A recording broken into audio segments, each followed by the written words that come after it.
My name is John Edmonds. I'm a missionary servant of the Holy Trinity, and I'm so happy today to be able to introduce Dr. William L. Portier, a friend of 50 years, more than 50 years. I'm not going to introduce him today the way I knew him back in the day as a basketball player, guitarist, and songwriter. Today I'm going to introduce him as one of the preeminent historical theologians who focuses on Catholic theology cited in the U.S. history and culture. From 2004 to 2021, he served as the Marian Spearin Chair of Catholic Theology at the Department of Religious Studies in the University of Dayton. His two most recent books are Divided Friends, Portrait of the Roman Catholic Modernist Crisis in the United States, which was published by CUA Press in 2014 and received a second-place CPA award for biography, and Every Catholic and Apostle, A Life of Thomas A. Judge, C.M., 1868 to 1933, which was published by CUA Press in 2017 and was recently translated into Spanish. From 2014 to 2017, he served as president of the Catholic Theological Society, and in 2015, Bill received the American Catholic Historical Association's Distinguished Scholar Award. He never received an award for it, but he's also a distinguished husband for his wife, Bonnie, and a father and grandfather, and now a great-grandfather. So I want to introduce to you Dr. Portier.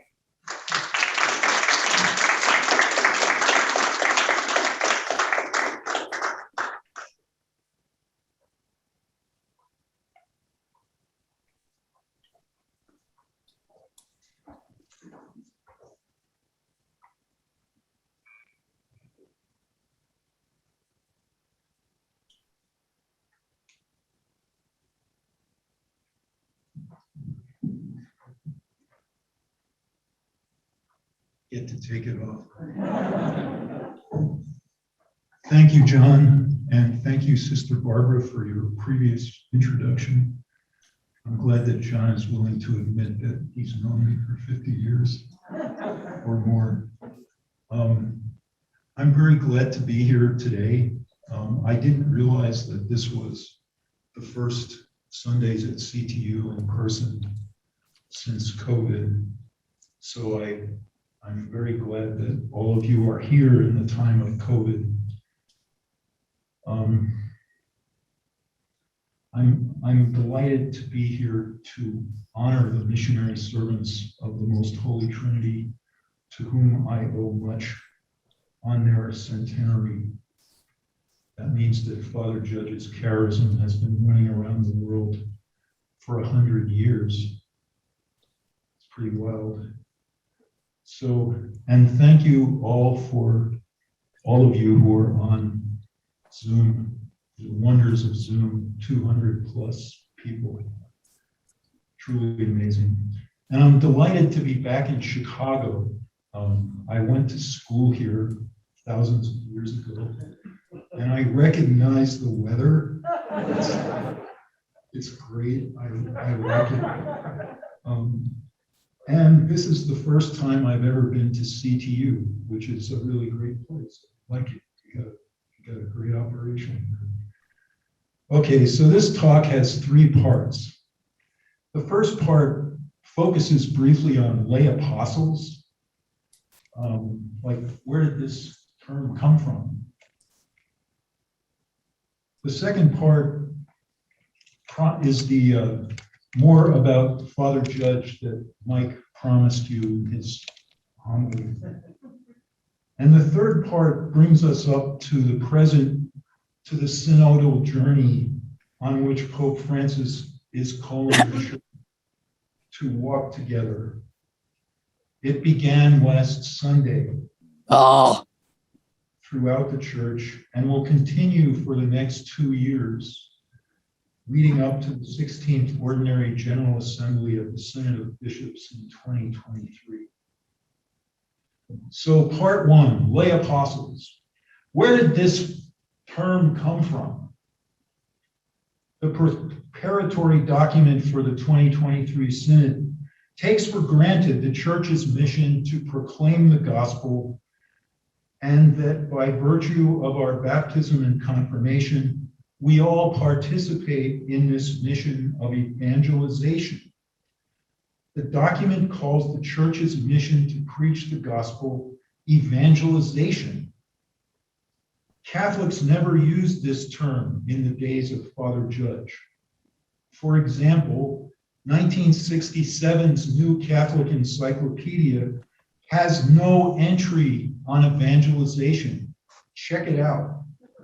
Vatican II's Apostolicam Actuositatem refers instead to the laity's apostolate, but does represent a development when it claims that this apostolate arises from their Christian vocation. For most of the 20th century, Catholics used apostolate, apostolic, or missionary to refer to the church's mission to preach the gospel. The document that introduced Catholics to evangelization via Latin America, Argentina to be specific, Evangelii Gaudium, did not appear until 1975. Before Vatican II, U.S. Catholics did not have a very well-developed sense of a universal call to preach the gospel. Apostolic work, especially preaching, belonged primarily to bishops and clergy. When Father Judge used the phrase lay apostle, for example, many heard it as infringing on the role of clergy. Most prominent among them was Cardinal O'Connell, who kicked the Senecal out of Boston. Lay apostles and lay apostolate find their context in this hard distinction between the clergy and the laity, characteristic of modern Catholicism. In terms of this distinction, only clergy are called by their vocations to preach and do apostolic work. Lay apostle begins to push back on this distinction, but is still cast in its terms.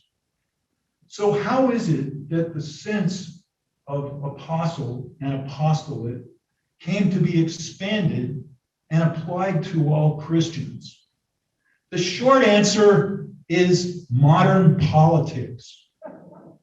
That is, popular sovereignty, individual rights and autonomy, and most importantly, the secularity of the state.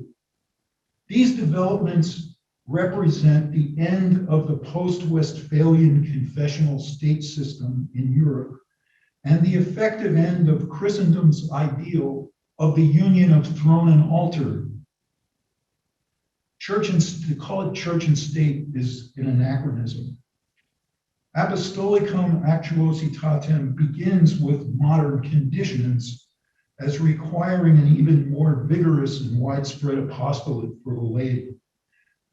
Its account of modern conditions, however, doesn't mention modern politics or the fact that beginning with the French Revolution, modern politics included secular states that exiled the church from what was becoming a secular public sphere.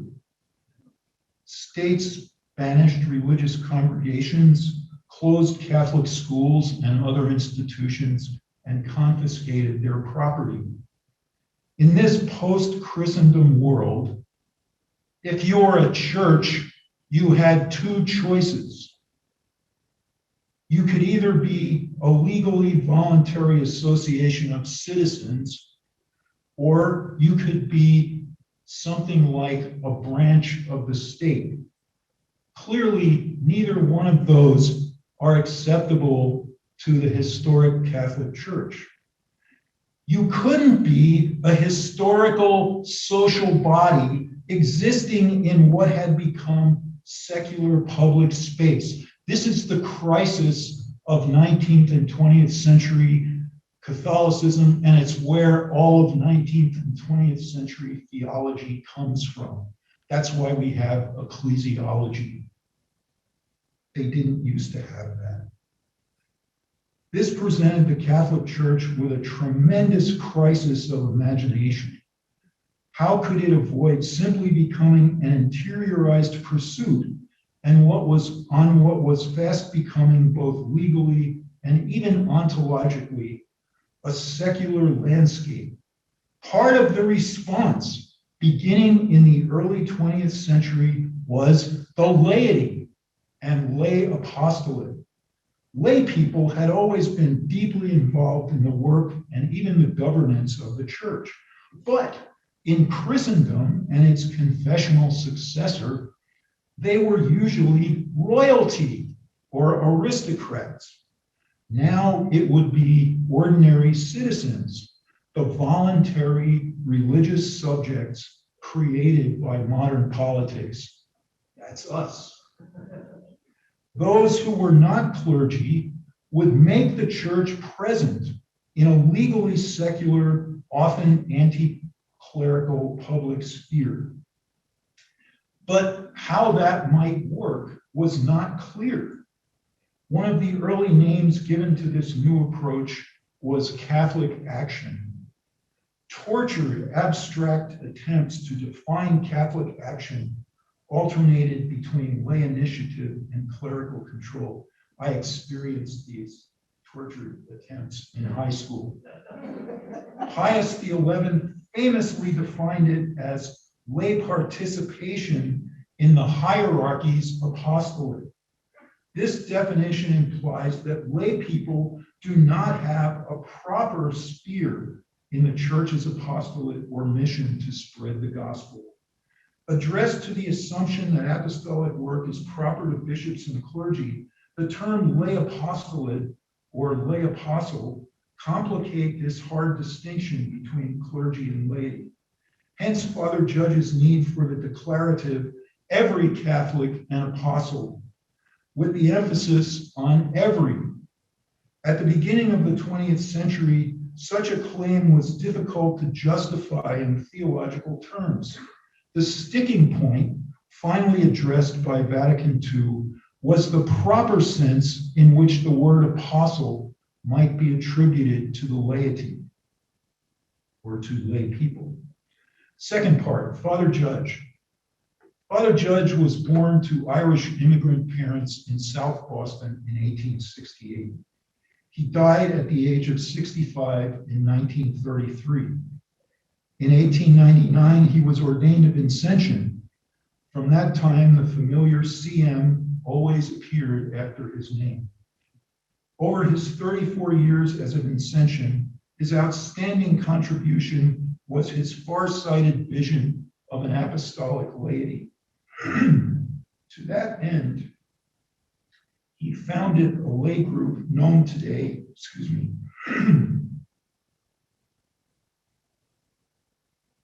as the Missionary Apostolate. From that grew two religious communities, the Missionary Servants of the Most Blessed Trinity, a women's community who celebrated their centennial in 2018, and their male counterparts, the Missionary Servants of the Most Holy Trinity, whose centennial celebration we share in today. The difference is that canonically they needed different names for this. It's like blessed and holy. Together with a secular institute, they make up the missionary cenacle family. And the family idea, family, is central to Father Judge's vision. The sources of this vision are twofold. First, the conferences and life of St. Vincent de Paul. During his years as a novice, Judge heard the conferences read aloud at meals and read Louis Abbey's biography of St. Vincent. Second is the Holy Spirit and Judge's devotional approach to the Most Holy Trinity. When Judge was about 40, having been a priest for almost a decade, the Vincentian general in Paris put him in charge of promoting the Holy Agony devotion in the United States. Serious conflict with confreres and superiors ensued. Judge was removed. He had some problems. His subsequent encounter with the Holy Spirit in Acts healed and changed his approach to ministry and administration. All right, I got to figure out where I am here. From 1903 to 1915, Judge traveled East Coast cities on the Vincentian mission band. J. Dolan describes parish missions as Catholic revivals. And Judge was indeed a powerful preacher. Census work at a Brooklyn parish in 1909 and 1910 convinced him of the extent of immigrant leakage from the church. That's what we called disaffiliation back then. Virtually abandoned, as Mike said, that was one of the other Judge's favorite words, to settlement workers whose Americanization efforts often amounted to Protestant proselytizing, Italian immigrants and Puerto Ricans who came north after 1898 did not feel welcome in the Irish-dominated parishes of the urban Northeast. Census work and the counterexample of Jane Addams-style settlement workers convinced Judge that lay people would have a better chance than priests of reaching such people and bringing them back to the church. Around 1910, he called together a group of 5 or 6 workaday women who had been involved in this holy agony devotion. Daughters of immigrants, they came from the growing ranks of women in the U.S. workforce at this time. Judge now added apostolic work to their devotional lives and sent them out to abandoned souls on the peripheries of burgeoning urban immigrant parishes. Largely through home visiting, they helped people return to the sacraments and the life of the church. Over the next few years, with Judge back on the mission band, similar groups sprang up around the Northeast. To ground their apostolic work, Judge promoted devotion to the Holy Spirit and a liturgically based dwelling in the central mysteries of the faith, rooted in the spirituality of the French school as mediated through St. Vincent. Eventually, they came to be called the Cenacle, after the upper room where the Holy Spirit descended upon the disciples in Acts 2. The Cenacle lay apostolate took off between 1910 and 1915. Though many pastors welcomed their help, women lay apostles made many others anxious about boundaries between clergy and laity. In 1913, Father Judge described the work of women's Cenacle associates as, quote, having a dignity, sacredness, and almost priestly nature. The following year, he's dancing around here like Luther with Antichrist. The following year, in a church basement in New York City, he told a group of Cenacle associates, quote, "You are doing a work that we priests simply cannot do. We priests need help, and be it to your glory and honor to know that you are called to do that work." With careful language, he suggested that in some cases, they might even be doing more than priests. Quote, "You are the ones who are lifting the cross of Christ. You are doing more, maybe in a certain sense, than some priests." In his 1922 encyclical Ubi Arcani, Pope Pius XI applied to the laity's apostolic work the royal priesthood text of 1 Peter 2:9. In 1914, however, the only theological account Judge could offer for the language of priesthood he applied to the lay apostles was a kind of argument from fittingness based on, quote, the respect women have for Christ,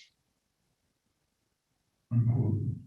The lack of a serious theological account for almost priestly made the lay apostolic vocation inherently unstable. like where did it fit? Newly emerging canonical structures for apostolic religious life at this time offered an obvious resolution. In 1915, judges superiors transferred him to the Alabama mission, but urged him to invite lay apostles to come south with him. They came. Eventually, they founded a Catholic school serving the children of local mill workers in Phoenix City, Alabama. Lou Kesey, a young teacher from rural Butler County, Pennsylvania, served as principal. Within a few years, she would become Mother Boniface, second founder of the Missionary Servants of the Most Blessed Trinity. In a 1918 Ecclesiastical Review article, Judge proclaimed it the layman's hour. He urged clerical support for lay apostles. Quote, "If our people did but realize," he wrote, "that in the little circle where divine providence has placed them, they may stand for their church, alert for her interests, zealous to reclaim the wayward, to strengthen the weak, what allies we would have in our priestly care for souls." The Senecal lay apostolate continued to flourish in the urban north. Meanwhile, in Alabama, with no subcultural parish structure to support their work and far away from home, the Senecal women began to live together. To co-own property, they incorporated and were on their way to becoming religious. The year before Judge's Ecclesiastical Review article, the new Code of Canon Law was published. It reflected prevailing theology on the distinction between clergy and laity, and between laity and religious. It had no room for Judge's developing vision of a Senecal family made up of laity and women and men religious. The terms inner and outer Senecal evolved over time to distinguish the lay apostles from women and men religious. Theological tensions between clerical and lay vocations, as well as between religious and lay vocations, forced the question, could one live an evangelical life outside the priesthood or religious life? By 1920, the Senecal had grown to such an extent that the Vincentians freed Judge to work exclusively with the Senecal. Meanwhile, the sisters, incorporated in 1918, continued to grow. Between 1920 and 1926, Judge managed to juggle the growing lay apostolate, primarily in the north, the flourishing missionary servant sisters, and the struggling men's community, incorporated in 1921. Judge envisioned the men as promoting and spiritually supporting lay apostles. He personally continued to promote the lay apostolate, perhaps most eloquently at the Catholic Charities Convention in Philadelphia in 1923. Just before Judge's death in 1933, the apostolic delegate described the Senecal's work as, quote, "the only organized movement of its kind in the church today that so completely meets the wishes of the Holy Father with reference to the lay apostolate." That may have been so, but the years between 1927 and 1933 were years of trial and loss for Father Judge. In 1926, Bishop Edward Allen, who had welcomed the Senecal to Alabama, died. Soon, tension and then open conflict developed between Father Judge and Bishop Allen's successor as Bishop of Mobile, Bishop Thomas Tulin. The shift from Bishop Allen to Bishop Tulin represented a tremendous transition taking place in the post-war U.S. church, from a missionary church to a brick-and-mortar subcultural network. No question that Father Judge was more at home in a missionary church. It was the era of the Great Depression. Serious financial and canonical conflicts with Bishop Tulin weakened Judge's already failing health. If the fledgling women's and men's communities were to survive, Judge would have to produce constitutions for them consistent with the restrictions of the new code. He would have to try to squeeze his vision of a missionary cenacle family into growing canonical strictures for apostolic religious life, especially women's apostolic religious life. Though the sisters and their work flourished, their new mother house, completed in 1926, burned to the ground in 1930. The next year, Mother Boniface died of typhoid at age 46. Father Judge died about 2 years later. How the cenacles survived and flourished is a story for another day. Part 3, looking to the future. Pope Francis has called our time of COVID a change of era. This is a phrase he likes to use. Once taken for granted categories and assumptions no longer work. Father Judge lived through a similar time, a major post-World War I transition in U.S. Catholic history. Until 1908, the Vatican classified the U.S. as a mission territory, rather than by universal church law. Catholics were governed by the bishops, either individually or in plenary or regional councils. There were some 80 councils. The U.S. had the strongest conciliar tradition in the 19th century church. That's James Hennessy. Mobile's Bishop Allen came from this relatively ad hoc, do-it-yourself missionary church. Things changed when East Coast cities with large Catholic populations began to predominate. Standardizing developments, such as the National Catholic War Council, precursor to the present USCCB, the National Conference of Catholic Charities, and centralized mission funding, that was a biggie, all represent the consolidating trend, as does the institutional network of schools, parish churches, and healthcare facilities that began to spring up at this time. We see their remains all around us. Bishop Tulin came from this consolidating, standardizing church. Father Judge's smaller scale, family-style cenacle movement did not always fit comfortably into emerging Catholic institutional networks, and especially into the new standardized one-size-fits-all universal code of canon law. He criticized scientific social work, didn't like scientific social work, as ignoring people and their spiritual needs. The Congregation for Religious initially sent back his constitutions as too devotional. You get the picture. So, though his vision of an apostolic laity was indeed ahead of his time, by the later 1920s, Father Judge was in many ways a man from another time.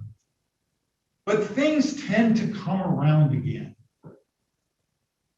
The dispositions and approaches with which Pope Francis urges us to face our own change of era resonate with Father Judge.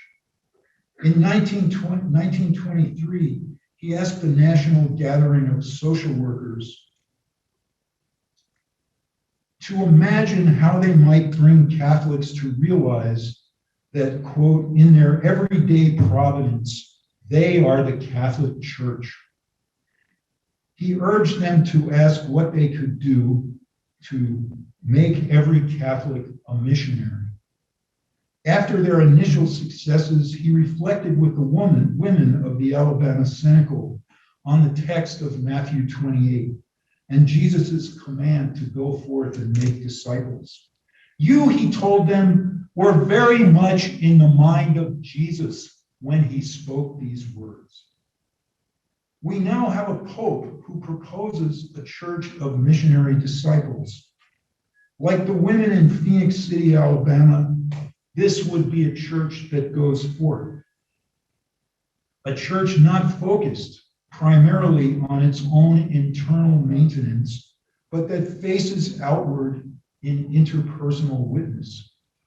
Father Judge would welcome this call for a pastoral renewal of the church whose primary emphasis falls not on structural change, but on spirit-filled evangelizers.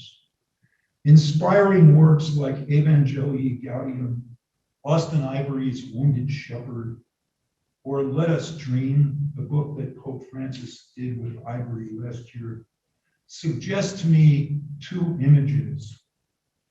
First is the ruined cathedral of Notre Dame de Paris, devastated by fire 2 years ago. Think about that image in your mind. I can't help taking the cathedral as a figure for the present state of the vast U.S. Catholic institutional network that began during Father Judge's last decade. It still waits to be reimagined or rebuilt. The U.S. Church is in high transition. Disaffiliation is rampant. The venerable institutional infrastructure cannot be sustained. This morning I went to Mass and what's left of a demolished church. Parishes, dioceses must painfully downsize. Parishes, schools, and hospitals are closing. The church, as some Europeans put it, is liquidating. Forced to leave behind the imagined solidity and stability of 20th century Catholicism, not so stable and solid for many Catholics. We all face an uncertain future that tends to dissolve as it unfolds. Apocalyptic visions tempt many to turn inward, to maintain and hold on to what remains. But this is not simply an administrative or structural problem. The second image is one Francis has used consistently: the field hospital after battle. As Antonio Spadaro urges, Francis does not intend this simply as an engaging, rhetorically effective image. Rather, he imagines, Mrs. Spadaro, a piecemeal world, a global crisis expressed in conflicts, trade disputes, barriers, migration crises, failing regimes, hostile new alliances, and trade routes that open the way to wealth, but also threaten tensions. The field hospital image is challenging. As Cardinal Subich put it, seeming to address an aging European American immigrant church to which I belong. The church can no longer just be, quote, a group of people that live in the same neighborhood, have a common ethnic heritage, regularly go to Mass, or are registered parishioners. End of quote. It must also attend to Jesus' mission to bring glad tidings to the poor, proclaim liberty to captives, and recovery of sight to the blind. In short, Francis calls all of us to be a church of missionary disciples who go forth from our comfortable church. More than a fear of going astray, Francis wrote in Evangelii Gaudium, my hope is that we will be moved by the fear of remaining shut up within structures which give us a false sense of security, within rules which make us harsh judges, within habits that make us feel safe, while at our door people are starving, and Jesus does not tire of saying to us, give them something to eat. However, Francis's call to go forth as missionary disciples comes with momentous challenges. The present bitterly divided U.S. Church cannot even coherently receive Francis's signature phrase, missionary disciple. For some, missionary disciples is a pastorally ingenious way of circumventing a culture war stalemate between lay apostles and lay ecclesial ministers. For others, it is typically vague, unclear, confusing, and evasive. What does it mean anyway? To borrow a phrase from Ivory, U.S. Catholics just don't know how to turn change of era from something bad happening to the church to something good the wounded church is doing. For Francis, discernment and synodality offer a path forward. As Evangelii Gaudium emphasizes, and as Father Judge discovered in his midlife ministry crisis, it was the Spirit who made the apostles go forth from themselves and turned them into heralds of God's wondrous deeds.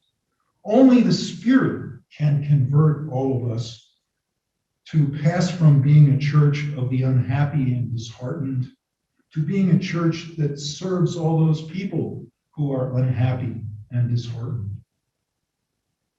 But what are the chances for communal conversion in such a deeply divided church as ours? For Francis, synodality offers a way to approach these challenges and divisions together in the Spirit. As an ecclesial microcosm, the synod presents vast administrative challenges, which must be addressed if it is all even to happen. It highlights the canonical reality that decision-making power in the church comes solely from ordination and office. Lay bodies are solely consultative. The code's present structure of consultation does not ensure the goal of shared governance. The voices of those who are not bishops or pastors, even of priests, risk being muffled.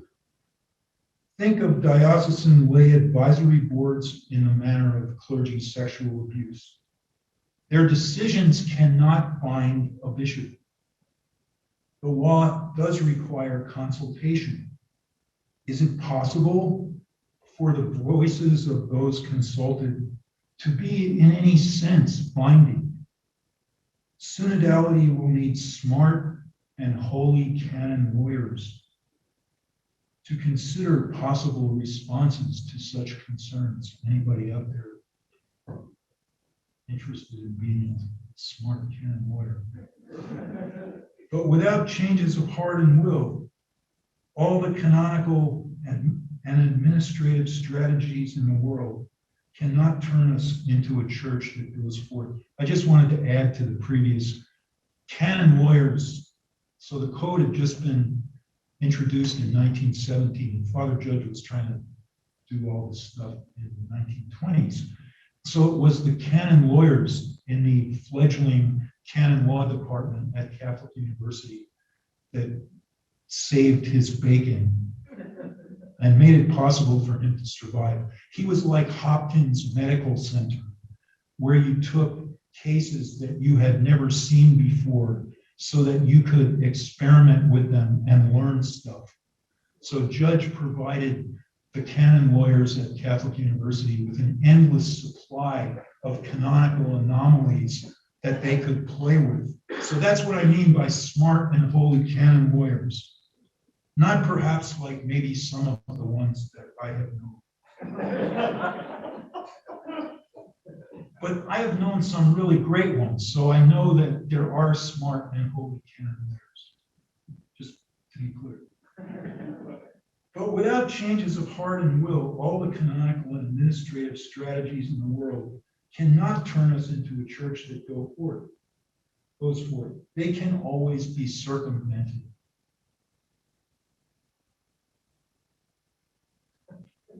All right, I can't say that. In the present situation, what are chances that in the coming synodal process, the voices of all the faithful will be heard and taken seriously. This is just a very small sign.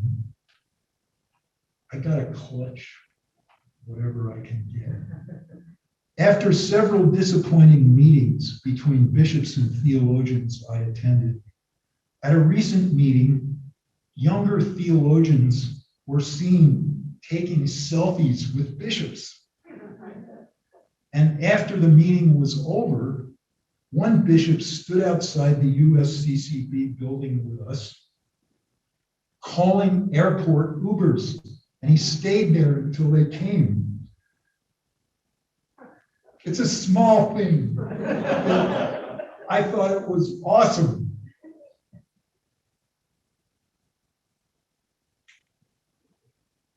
It, to borrow Massimo Fagioli's phrase, represented a different kind of ecclesial style, which is a big part of this. That's what it's about. Perhaps we might hope for something like this from the synodal process. If time is indeed greater than space and it's about process, we can at least hope for a beginning. Even that would be better than the present polarized stalemate that we have. A familiar world passing away and the real possibility of future catastrophes, multiple future catastrophes, tempts many to focus solely on administrative policies that might avert apocalypse. I was an administrator, so I'm not saying that we don't need administration, but that's not going to save us from this. We all need to take a deep breath, literally. For Francis, only the Holy Spirit can unmask agendas and hidden ideologies. We cannot speak of synodality unless we accept and live in the presence of the Holy Spirit. That's like really hard. If Jesus is really in the boat, and it is indeed carried by the winds of the Holy Spirit, how is Jesus calling us through the synodal process to step out on the stormy seas? Father Judge used to ask his financial guys that, and whatever, he used to tell them that they had to remember that Jesus was in the boat and we had no money. Over the next 2 years, this is what we need to ponder in prayer. What is Jesus asking us to? How is he asking us to step out on the stormy sea?